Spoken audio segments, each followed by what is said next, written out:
So when I train my horse, I ride with a noseband. There are many different nosebands to ride with, and you have to find out what your horse likes. It's like with yourself. Some shoes you like to wear, and some you don't like to wear. You don't even buy them. So you can, of course, go with an English noseband, which is only the upper one, like it also would be in a double bridle. And you have to try your way around that it is put on here. Maybe the horse wants to have it a little bit lower down. It depends a little bit on how it's shaped and how the teeth are. Yeah? For me, it's nice to have a nice, so it's a bit soft, not too hard leather. So it's a bit soft leather coming around here. And this part underneath here is only bone and skin. So I also have a little, I often buy some gamgee, some rubber to put underneath here so I can close the noseband nicely around here so it's all nice and soft. Yeah? I don't like to have only leather straight on here, because when the horse works and moves its face and its jaw and everything, the head is made like this, no? So when it moves the bit, it gets movement here, so it pulls a little bit around here. And if it's no rubber underneath here, then the horse can't make this movement, or it can, but then it starts hurting here. It's like if you ever bought a pair of riding breeches and they were a bit tight on the seam around your knee. It hurts so much in your knee, you think you have to take your knee off or get a new leg. But it's just because the seam is on the bone and the skin on your knee, and it hurts so much. And it's the same with the horse. If something hurts, it gets really quite wild or quite unhappy. So I'm very into it, and it has to be nice and soft. When you close the noseband, you have to be able to put 2 fingers in between here, so, no? 2 fingers is like this, so that it's not too tight, like, no?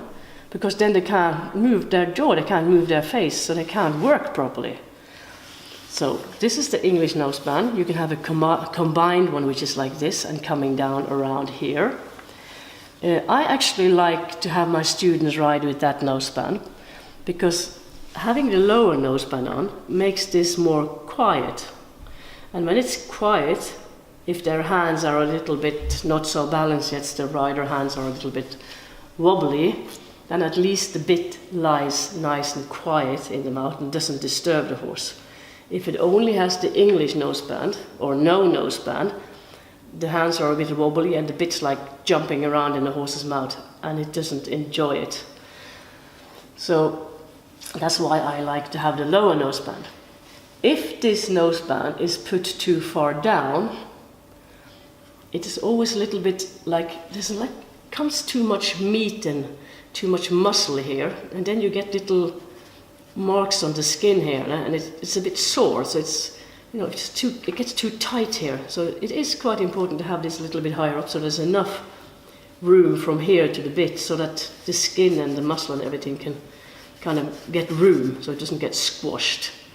Like I said, any pain makes the horse aggressive and wild, and it's not stupid, it's just telling you it hurts. So then you can have the Mexican noseband, which comes cross in here and cross down here. And you'll make sure that it's on a nice point of the bone here, that is placed nicely here.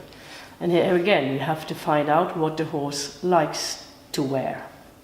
Then you can ride with the dropped noseband, which comes down here, also called Hanoverian noseband.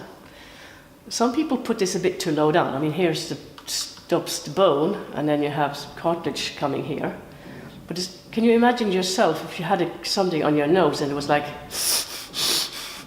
then you can't really breathe properly. And that makes you nervous, and that makes the horse nervous. So when you ride with a dropped noseband, make sure it's nicely fitted around here, and then comes around here.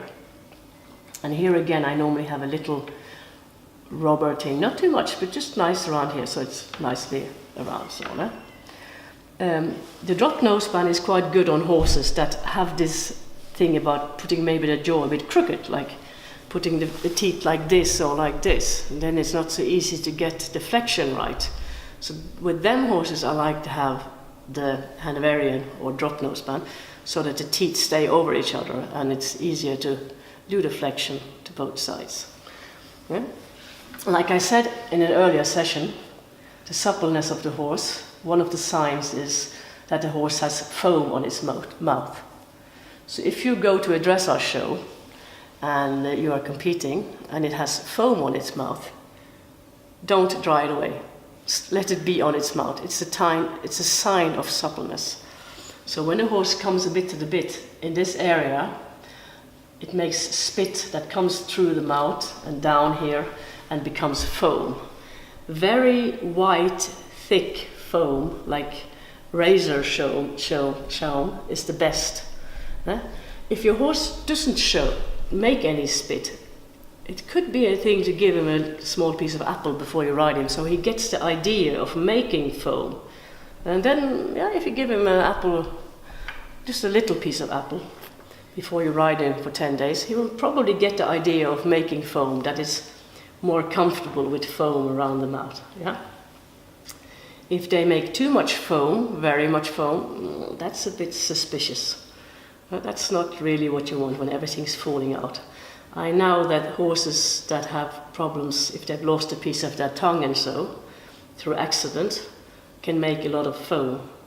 But normal horses make nice foam. When you put your horse's bridle on, the newer bridles often have a very nice kind of protection around here. The older bridles often have the noseband coming up here and going straight onto the horse's top, and then you have the rest of the bridle on top. So when the horse moves its face while working, the noseband also moves and makes a pull here at the top of the horse's head, which it doesn't like. So if you have an old-fashioned bridle that has the noseband underneath here, and you close it here, I would recommend you to put something underneath it, or even, buy yourself a new bridle that is nice around here. Because in here there are all these nerves coming up through here. And this area is very sensitive because the nerves are very high up in the horse's neck. So if it gets pressure on here, it's not very happy with that. So it would be nice if it's nicely like this, soft, like my hand.